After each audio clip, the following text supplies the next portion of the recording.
नमस्कार. दीप न्यूज मध्ये आपलं हार्दिक स्वागत. आजच्या ठळक घडामोडी. भरणे नाक्यावर मद्यपीकडून विद्यार्थिनींची छेडछाड, नागरिकांचा संताप. विद्यार्थिनींच्या आक्रोशानंतर तरुणांनी मद्यपीला पकडले. खेडमध्ये पारंपरिक पद्धतीने उत्साहात नारळी पौर्णिमा साजरी. खेडमध्ये रंगणार नमो दहीहंडी उत्सव 2026 चा थरार. विजेत्याला 1,11,111 रोख आणि मानाची गदा. गणेश उत्सवासाठी मोदी एक्सप्रेस पुन्हा सज्ज. 9 आणि 11 सप्टेंबरला मुंबईहून कोकणाकडे रवाना. खेडमध्ये प्लास्टिक मुक्तीचा संदेश. 1,500 कापडी पिशव्यांचं मोफत वाटप. सविस्तर वृत्त. रत्नागिरी जिल्ह्यातील खेड तालुक्यात मुंबई गोवा महामार्गावरील अत्यंत वर्दळीच्या भरणे नाका येथे विद्यार्थिनींची छेडछाड झाल्याची धक्कादायक घटना समोर आली. 27 ऑगस्ट रोजी सकाळी 11 ते 12:30 वाजण्याच्या सुमारास छत्रपती शिवाजी महाराजांच्या पुतळ्यासमोर असलेल्या बस स्टॉपवर काही विद्यार्थिनी एसटी बसची वाट पाहत होत्या. याच वेळी एका मद्यपी व्यक्तीने विद्यार्थिनींची छेडछाड केल्याचा आरोप आलाय. या प्रकारामुळे विद्यार्थिनींनी आक्रोश केला. त्यांचा आवाज ऐकून आजूबाजूचे जागरूक नागरिक आणि तरुण घटनास्थळी धावून आले. विशेष म्हणजे त्या शाळेत शिकणाऱ्या काही विद्यार्थ्यांनीही धाडस दाखवत संबंधित व्यक्तीला पकडलं. त्यानंतर नागरिकांनी आणि विद्यार्थ्यांनी त्या व्यक्तीला थेट खेड पोलीस ठाण्यात आणलं.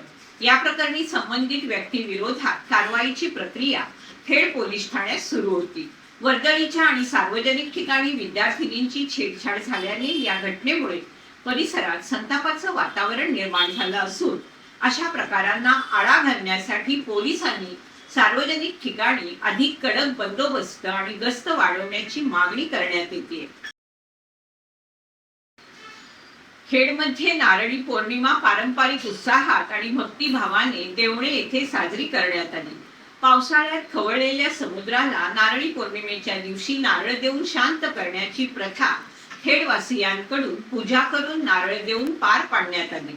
यावेळी खेडच्या नगराध्यक्षा माधवी बुटाला, उपनगराध्यक्ष सतीश चिकणे, शहर प्रमुख कुंदन सातपुते, व्यापारी संघटनेचे अध्यक्ष प्रमोद बुटाला, माजी नगराध्यक्ष ॲडव्होकेट वैभव खेडेकर, पराग पाटणे, ऋषिकेश कानडे, वैजेश सागवेकर, खेड नगर परिषदेचे मुख्याधिकारी महादेव रोडगे, परशुराम पाथरे, अरविंद तोडकरी, राजन देसाई, शेखर तलाठी, संजय मोदी, डॉक्टर वेद तलाठी, रवी मेहता, गणेश गिड्डा, सचिन तरवा यांच्यासह व्यापारी आणि नागरिक मोठ्या संख्येने उपस्थित होते.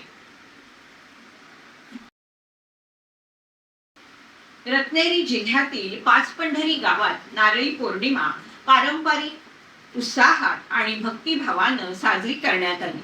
कोळी बांधवांसाठी समुद्र हा केवळ उपजीविकेचं साधन नसून त्यांच्या सुखदुःखाचा साक्षीदार असलेला दर्या राजा आहे. नारळी पौर्णिमेनिमित्त समुद्राला मानाचा सोन्याचा मुलामा दिलेला नारळ अर्पण करण्यात आला. यावेळी दर्या राजा शांत हो, आमच्या कुटुंबाचं रक्षण कर, भरपूर मासळी मिळू दे आणि आमचे धनी सुखरूप किनाऱ्यावर परतू दे अशी भावपूर्ण प्रार्थना करण्यात आली. या निमित्तानं गावातून भव्य शोभायात्रा काढण्यात आली. पारंपरिक वेशभूषेत सहभागी झालेल्या कोळी बांधवांमुळे संपूर्ण परिसर भक्तिमय आणि उत्साहपूर्ण झाला. श्रद्धा, परंपरा आणि समुद्राशी असलेलं कोळी समाजाचं अतूट नाट्य जपणारी पाचपंढरीतील ही नारळी पौर्णिमा विशेष लक्षवेधी ठरली.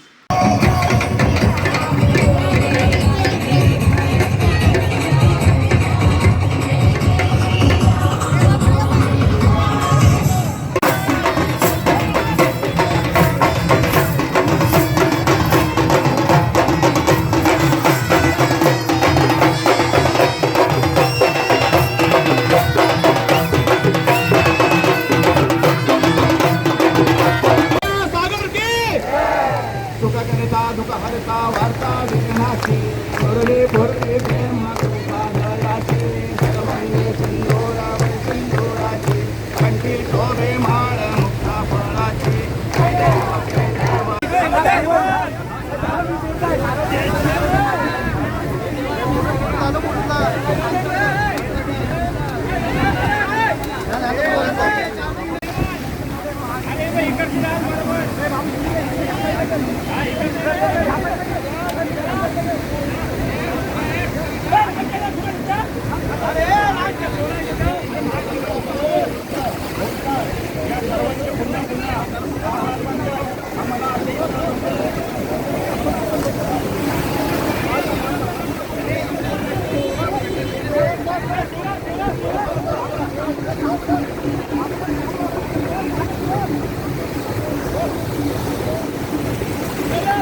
पद्धतीने नारळी पौर्णिमेचा उत्सव आज कोळी बांधव अत्यंत थाटामाटामध्ये आणि भक्तिभावाने आज दर्या राजाची पूजा करण्याकरता आज देवाला नारळ अर्पण करतात. दर्याला नारळ अर्पण करण्यासाठी आज सज्ज झालेले आहेत आणि आता थोड्याच वेळात या ठिकाणी दर्या राजाला विनंती करून नारळ अर्पण केलेला आहे आणि दर्या राजाकडे प्रार्थना केलेली आहे की दर्या राजा आज आम्हाला तुझा नारळ आम्ही तुम्हाला अर्पण केलेले आहे. याच्यातून वर्षभर आमच्या सगळ्या मच्छीमार बांधवांना सुखा समृद्धी देव त्यांना भरभराटी येऊ दे आणि त्यांचा धंदा अत्यंत चांगल्या पद्धतीने चालू दे अशी आम्ही त्यांच्याकडे प्रार्थना करतो. आणि या कार्यक्रमासाठी गावातील 9 मंडळ देखील सहभागी झाले. त्याच्यात श्रीराम हायस्कूल असेल, जिल्हा परिषद मराठी शाळा असेल आणि सगळं आपण पत्रकार सगळे या ठिकाणी उपस्थित झाला. तुमचे देखील पुन्हा एकदा आभार व्यक्त करतो आणि नारळी पौर्णिमेच्या 5 पंढरी गावाच्या वतीने सगळ्यांना पुन्हा एकदा हार्दिक शुभेच्छा देतो. यजमान होमवाळीच्या मंडळीच्या वतीने पुन्हा एकदा सगळ्यांना शुभेच्छा देऊन तमाम जनतेला कोळी बांधवांना लाख शुभेच्छा. श्रीराम मंदिर जन्मोत्सव कोळी समाज 5 पंढरी आता यजमान होमवाले मंडळीच्या वतीने सालाबाप्रमाणे दरवर्षी निघणारा जो पारंपरिक नारळी पौर्णिमेची शोभायात्रा ही आता संपन्न झालेली आहे. या शोभायात्रेमध्ये सर्व 10 मंडळीचे लोक सहभागी झालेले आहेत. नारळी पौर्णिमा हा उत्सव नुसता आमच्यासाठी उत्सव किंवा सण नसून तर आमची कोळी बांधवांची परंपरा आहे. ही परंपरा आम्ही पिढ्यानपिढ्या जपत आलेलो आहोत.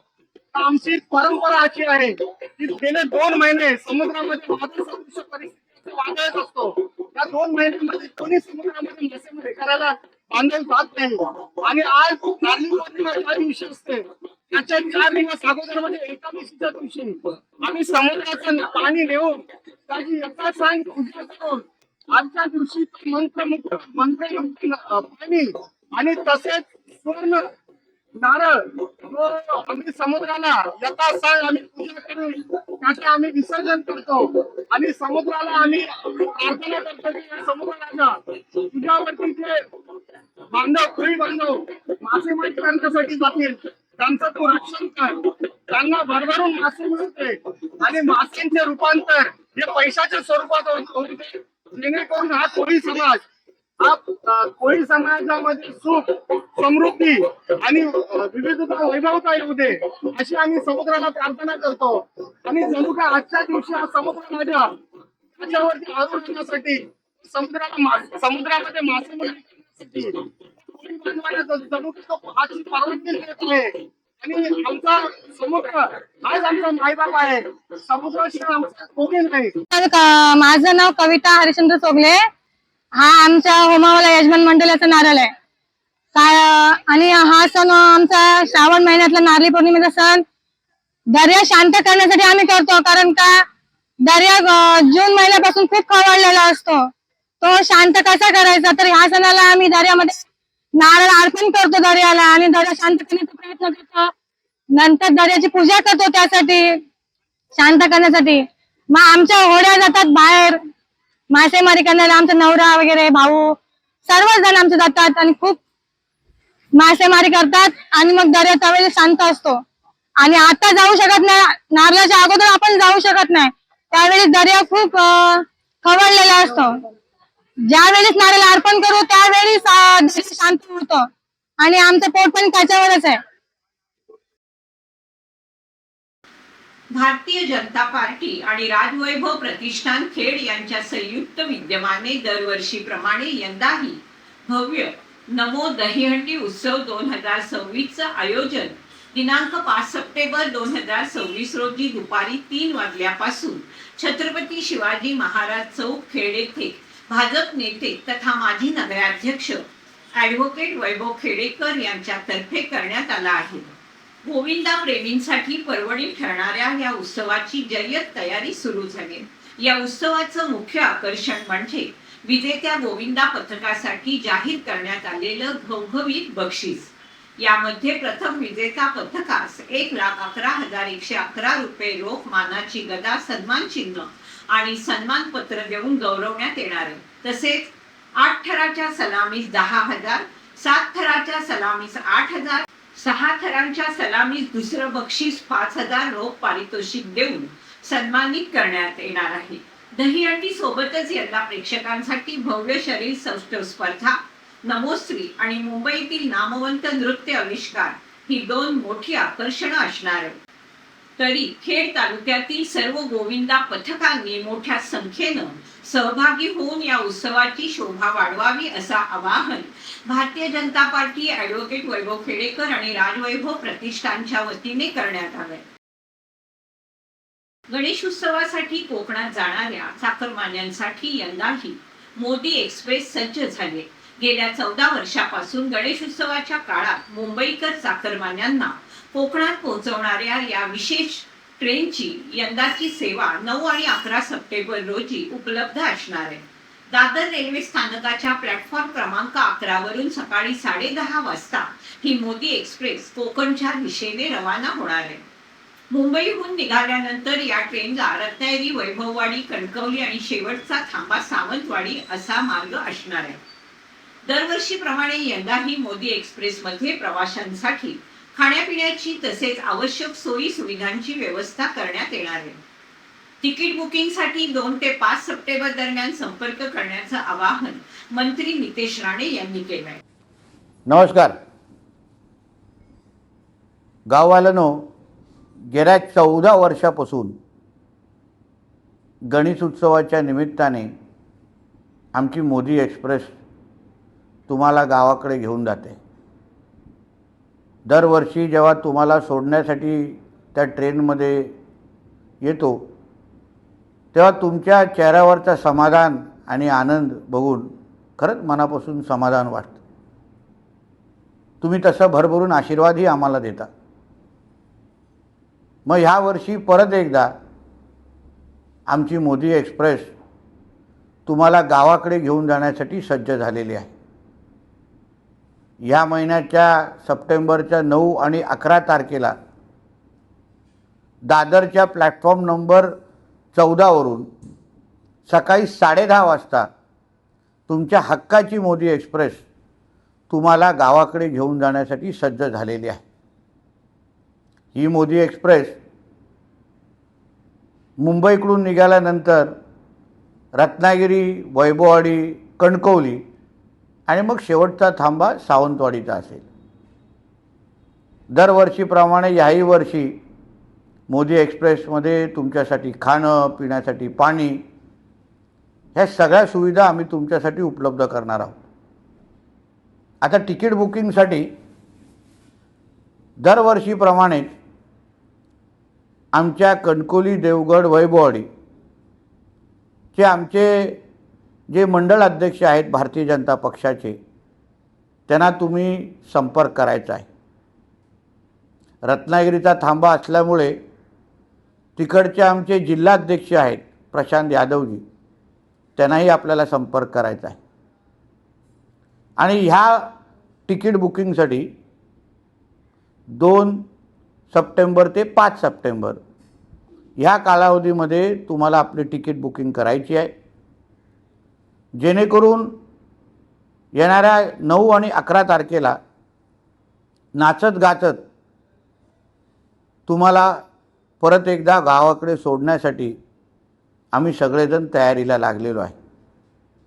चला मग याही वर्षी परत एकदा आपल्या गावाकडे जाण्यासाठी तुमची हक्काची मोदी एक्सप्रेसमध्ये बसून आपण गावाकडे निघूया. धन्यवाद. जय हिंद, जय महाराष्ट्र आणि गणपती बाप्पा मोरया. खेड बस स्थानक परिसरात प्लास्टिक पिशव्यांचा वापर टाळण्याचा संदेश देत नागरिकांना सुमारे 1,500 कापडी पिशव्यांचं मोफत वाटप करण्यात आलं. Alsafa welfare foundation M I. Hajwani English medium school आणि खेड नगर परिषद यांच्या संयुक्त विद्यमाने हा उपक्रम राबवण्यात आला. विशेष म्हणजे एम.आय. हजवानी इंग्लिश मीडियम स्कूलच्या विद्यार्थ्यांनी स्वतःच्या हातानं तयार केलेल्या कापडी पिशव्यांचाही यावेळी नागरिकांना वाटप करण्यात आलं. विद्यार्थ्यांनी नागरिकांशी संवाद साधत प्लास्टिकच्या पिशव्यांचा वापर टाळून पर्यावरणपूरक कापडी पिशव्यांचा वापर करण्याचं आवाहन केलं. या उपक्रमाला नागरिकांचा उत्स्फूर्त प्रतिसाद मिळाला. यावेळी अल-सफा वेलफेअर फाउंडेशनचे पदाधिकारी आणि कार्यकर्ते, शाळेचे विद्यार्थी तसेच खेड नगर परिषदेचे कर्मचारी मोठ्या संख्येनं उपस्थित होते. या उपक्रमातून स्वच्छ आणि प्लास्टिक मुक्त खेडचा संदेश देण्यात आला. Assalamu alaikum warahmatullahi wabarakatuh. This is one of the small initiative taken by our school, M.I. Hajwani English Medium School, JMBR Academy. A small step, a small measure taken, an initiative taken to stop plastic, a ban to plastic, where our students have come up with the handmade bags, and these are the bags which we will be distributing over here to everyone free of cost. A small step, a small measure taken by our JMBR Academy. वापर करू नका. आता कापडी पिशव्या आल्या स्वतःने आता परत दिले ते आता वापरणे योग्य ठरेल. आणि आता आजकाल प्लास्टिकच्या मुळे दुष्परिणाम घडत आहेत, म्हणून कापडी पिशव्यांचा उपयोग करा.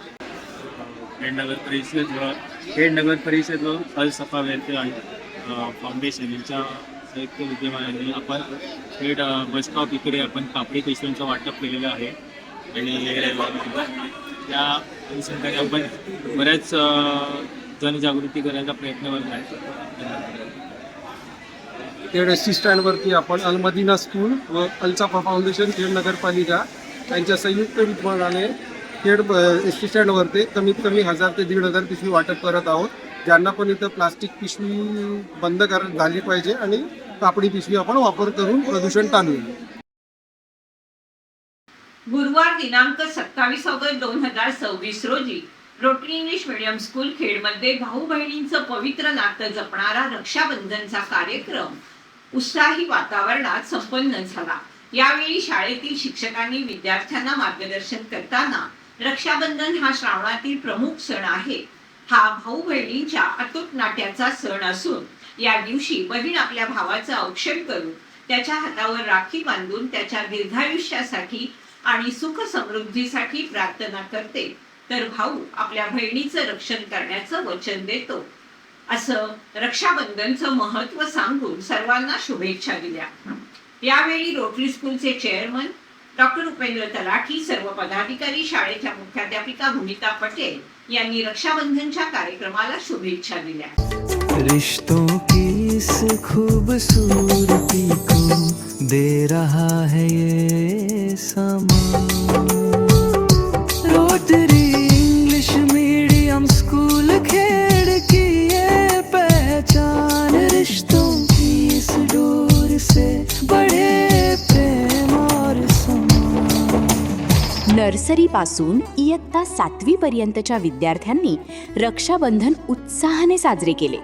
नर्सरीच्या छोट्या छोट्या हातांनी राखी हातात घेतली, ती व्यवस्थित बांधण्याचा प्रयत्न केला आणि आपल्या मित्रमैत्रिणींसोबत हा सण आनंदाने साजरा केला.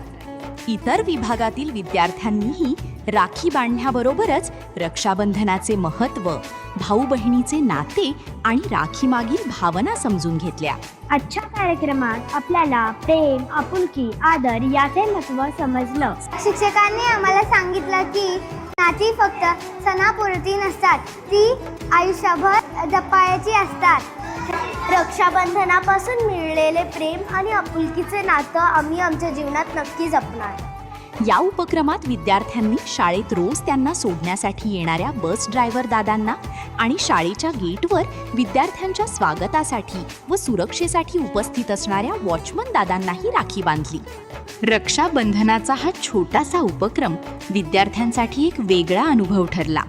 या माध्यमातून विद्यार्थ्यांनी आदर करणे, कृतज्ञता व्यक्त करणे, नाती समजून घेणे आणि सामाजिक जबाबदारीची जाणीव ठेवणे यांसारख्या महत्त्वाच्या गोष्टी शिकल्या. प्रत्येकाने या उपक्रमात आपापल्या पद्धतीने सहभाग घेतला. रक्षाबंधनाच्या निमित्ताने शाळेच्या वातावरणात आनंद, सहभाग आणि शिकण्याचा सुंदर अनुभव निर्माण झाला. प्रत्येक सणातून संस्कार, प्रत्येक उपक्रमातून अनुभव आणि प्रत्येक अनुभवातून नवी शिकवण. आजचा दिवस आम्हाला प्रेम आणि माणुसकी जपण्याचा सुंदर संदेश देऊन गेला. महिला बालकल्याण समिती खेड नगर परिषदेच्या वतीने महिलांसाठी पाईप क्लीनर पासून आकर्षक फुलं बनवण्याचं मोफत प्रशिक्षण खेड नगर परिषद हॉलमध्ये उत्साहात पार पडलं. या प्रशिक्षणाला महिलांनी उत्स्फूर्त प्रतिसाद देत मोठ्या संख्येनं सक्रिय सहभाग नोंदवला. या प्रशिक्षणाचं उद्घाटन खेडच्या प्रथम नागरिक माधवीताई गुटाला यांच्या हस्ते झालं. यावेळी उपनगराध्यक्ष पप्पू शेठ चिकणे यांची प्रमुख उपस्थिती होती.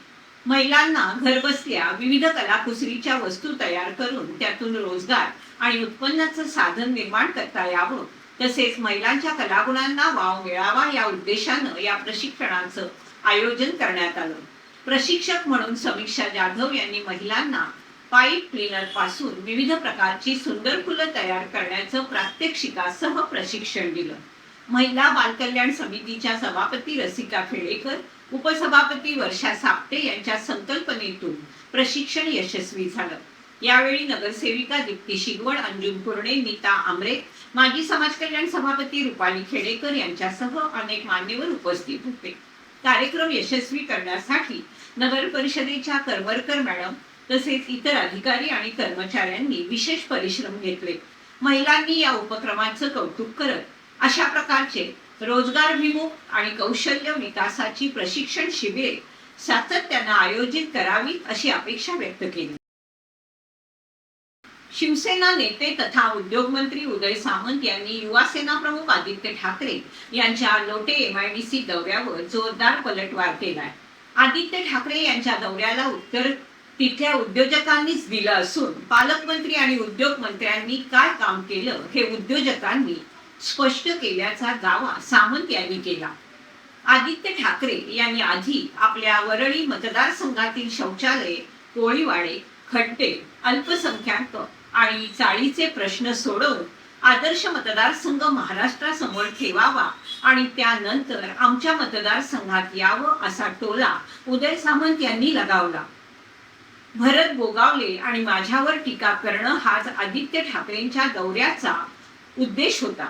माझ्यामुळे आणि भरत शेठमुळे आदित्य ठाकरे घराबाहेर पडायला लागले याचं मला समाधान आहे असा खोचक टोला सामंत यांनी लगावला. तसेच आदित्य ठाकरे यांनी राज्यातील सर्व MIDCना भेटी द्याव्यात, मात्र 2029 मध्ये निवडून यायचं असेल तर स्वतःचा मतदार संघ देखील सांभाळावा असा सल्ला त्यांनी दिला.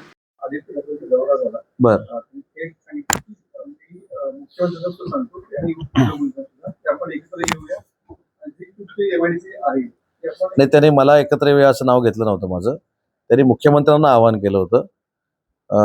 ते माझ्याबद्दल असं बोलले, ती मी सगळी क्लिप बघितली, परंतु त्याच्यानंतर त्यांना उत्तर तिथल्याच उद्योजकांनी दिलेलं आहे. तिथल्याच उद्योजकांनी त्यांना सांगितलेलं आहे की पालकमंत्र्यांनी तिथं काय केलं, उद्योगमंत्र्यांनी तिथं काय केलं, तुम्ही कशाची मागणी केली, का केली, हे सगळंच उद्योजकांनी सांगितलेलं आहे. आणि काल देखील मी त्यांना एक विनंती केलेली आहे की महाराष्ट्राचा दौरा करून MIDC कशा आहेत हे सांगणं त्यांचं कर्तव्य आहे, कारण ते विधानसभेचे सदस्य आहेत. पण त्यांच्या वरळी मतदारसंघामध्ये शौचालयांचे प्रश्न कसे आहेत, कोळीवाड्यांचे प्रश्न कसे आहेत, अल्पसंख्याकांचे प्रश्न कसे आहेत, चाळीचे प्रश्न कसे आहेत, जे प्रलंबित आहेत ते त्यांनी पहिले सोडवावेत. एक आदर्श मतदारसंघ महाराष्ट्रासमोर त्यांनी ठेवावा आणि मग आमच्या मतदारसंघामध्ये यावं. काल ते येऊन भरत शेठ गोगावलेंवर टीका करून गेले, माझ्यावर टीका करून गेले. हा दोनच उद्देश होते त्यांचे.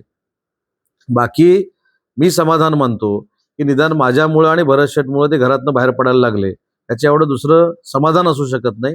त्यांना शुभेच्छा आहेत. त्यांनी सगळ्या MIDC मध्ये जावं, सगळ्याची पाहणी करावी, परंतु स्वतःचा मतदारसंघ देखील सांभाळावा, जेणेकरून 2029ला त्यांना निवडून यायचं आहे. जनसुनावणी पुन्हा एकदा जाहीर झालेली आहे. 7 सप्टेंबर रोजी ती जनसुनावणी होणार आहे. मागच्या वेळी तुम्ही देखील ती सुनावणी रद्द व्हावी यासाठी देखील प्रयत्न केले. नाही, आज देखील माझं जिल्हाधिकाऱ्यांशी चर्चा झालेली आहे. तिथल्या शेतकऱ्यांच्या मनामध्ये आहे तेच होणार. तिथले लोकप्रतिनिधी आमदार किरण भैया सामंतांची जी भूमिका आहे त्याच पद्धतीनं आम्ही पुढे जाणार, कारण शेवटी तो जनतेचा विषय आहे आणि त्या जनतेच्या विषयावर तिथले आमदार आहेत. त्याच्यामुळे ती चर्चा मी जिल्हाधिकाऱ्यांशी करेल, त्याची देखील चिंता तुम्ही करू नका. आंदोलन जे आहे आज टप्प्यात 6 कोटी मराठी आंदोलक जे आहेत ते मुंबई किती दावा केलेला आहे. विमानसेवेपासून अगदी रेल्वे सेवेपर्यंत ही गोष्ट आम्ही मुंबईत होऊ देणार नाही त्यांचा इशारा आहे. नाही, याबाबतीत माझं त्यांच्याशी चर्चा सुरू आहे. विखे पाटील साहेब देखील चर्चा करतायत, प्रसाद लाड देखील चर्चा करतायत, शंभूराज देसाई साहेब देखील चर्चा करतायत. त्याच्यामुळे त्यांचं आंदोलन होणार नाही याची दक्षता आम्ही घेतोय. त्यांनी 6 कलमी जो कार्यक्रम पाठवलेला आहे त्याच्यातली जास्तीत जास्त कामं मराठा समाजाची करण्याचा आम्ही प्रयत्न करतोय. परंतु हे सगळं करत असताना ओबीसीच्या कुठच्याही आरक्षणावर किंवा त्यांना मिळालेल्या फॅसिलिटीवर परिणाम होणार नाही याची दक्षता आम्ही घेतलेली आहे. काँग्रेस नेते विजय वडेट्टीवार यांनी असा दावा केला की सुप्रिया सुळे यांच्याकडे ओबीसी प्रमाणपत्र आहे. सर्वच मराठा नेत्यांनी ओबीसी प्रमाणपत्र घेतलेलं असं देखील दावा त्यांनी केला. त्यांनी दावा केला, त्यांच्याकडे पुरावा असेल तर सादर करतील, त्याच्यावर मी कशाला बोलू. प्रकाश सुरेंच्या कार्यक्रमामध्ये काल प्रमाणपत्र वाटप झाले रिक्षा चालकांना. तिथे भोजपुरी आणि इतर गाणी म्हणजे मराठी सोडून इतर रिक्षा चालकांनी भोजपुरी गाणी लावली होती. नव्या राजकीय वादाला मनसे आणि उद्धव ठाकरे सेनेने आरोप केले. नेमका हा प्रकार काय आहे? त्यांना आरोप करण्यापलीकडे अजून काहीच येत नाही. लक्षात आलं का? त्यांच्या आरोप केल्यामुळं काय प्रकाश सुर्वेंचं मताधिक्य कमी होणार नाही. प्रकाश सुर्वे आहे त्याच्यापेक्षा जास्त मताने पुन्हा निवडून येणार. सायबर बोलण्यासंदर्भात तुम्ही बोलला की त्यांना सायबर विमा द्यावा, म्हणजे ते काय कन्सेप्ट? सायबर विमा म्हणजे अशा पद्धतीची जर घटना घडली आणि तो जर विमा असेल तर किमान 5 लाखापुरते 10 लाखापुरते पैसे त्यांना परत मिळू शकतात विमातनं. पैसे आहेत ना, त्याच अकाउंटची माहिती त्यांच्याकडे कशी असते? हा प्रश्न महत्वाचा आहे. त्याच्यामुळं परवाच्या पुनस्कर प्रकरणाचा पूर्ण तपास पोलिसांनी करावा हे पालकमंत्री म्हणून मी निर्देश दिलेले आहेत. हाच खरा कळीचा मुद्दा आहे की माझं अकाउंट एका बँकेमध्ये 100 रुपये आहेत पण एका बँकेमध्ये 10 लाख रुपये आहेत. तर 10 लाखातले माझे पैसे जातात, 100 रुपयातले जात नाहीत. याचा अर्थ काहीतरी गडबड आहे. नेपाळमध्ये ज्या पद्धतीने झाली आणि संवाद झाला म्हणजे आपल्याकडचं कोणी आहे त्याची माहिती काही मिळते का? नाही, आता तर इथे जिल्ह्यात मला अशी काहीच माहिती दिलेली नाही, परंतु त्याच्यामध्ये ते 130 पर्यटक आहेत. त्याची माहिती आपलं जे आपत्कालीन विभाग आहे महाराष्ट्र राज्याचं त्याचे मंत्री गिरीश महाजन साहेब आहेत, त्यांच्या मंत्रालयातनं ही सगळी चाचपणी सुरू आहे. प्रकाश सुर्वेंच्या कार्यक्रमाचा की मराठी भाषेच्या प्रसारण करण्याच्या दृष्टीने तो कार्यक्रम होता, म्हणजे प्रमाणपत्र वाटण्याच्या दृष्टीने, आणि भोजपुरी गाणे लावले त्याच्यामुळे तो वाद निर्माण झाला. भोजपुरी लोकांना मराठी शिकवल्याचं आपण कौतुक केलं पाहिजे. अमराठी माणसाला मराठी शिकवल्याचं आपण कौतुक केलं पाहिजे.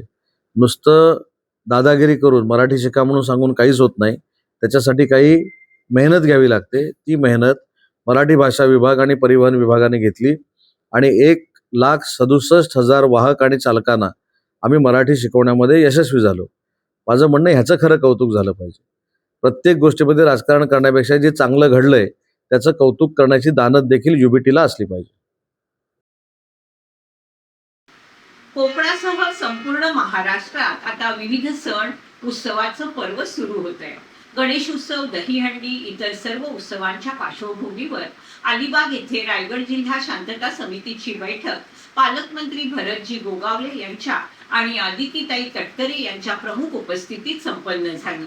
या बैठकीच्या माध्यमातून सर्व उत्सवाच्या अनुषंगाने नागरिकांना उपलब्ध करून देण्यात येणाऱ्या सुविधांचा आणि प्रशासकीय तयारीचा आढावा घेण्यात आला. नागरिकांना चहापान कक्ष, वैद्यकीय कक्ष, पोलीस मदत कक्ष, बालक आहार कक्ष, वाहन दुरुस्ती कक्ष, एअर फिलिंग स्टेशन इत्यादी सुविधा उपलब्ध करून देण्याबाबत प्रशासनात या बैठकीच्या माध्यमातून आवश्यक सूचना देण्यात आल्या. तसेच रायगड जिल्ह्याच्या लौकिकास अनुसरून दरवर्षीप्रमाणे यावर्षीही सर्व उत्सव आनंदात आणि शांततेत पार पडावेत यासाठी प्रशासनानं सतर्क राहण्याबाबत निर्देश देण्यात आले. यावेळी आमदार महेंद्र गडवी, जिल्हाधिकारी किशन जावळे, पोलीस अधीक्षक श्रीमती आंचल दलाल, जिल्हा परिषद अध्यक्ष मंगेश वाकडीकर यांच्यासह इतर अधिकारी उपस्थित होते. याचबरोबर वेळ झाली इथेच थांबण्याची. आपण पाहत राहा आपली लाडकी वाहिनी दीपवाहिनी.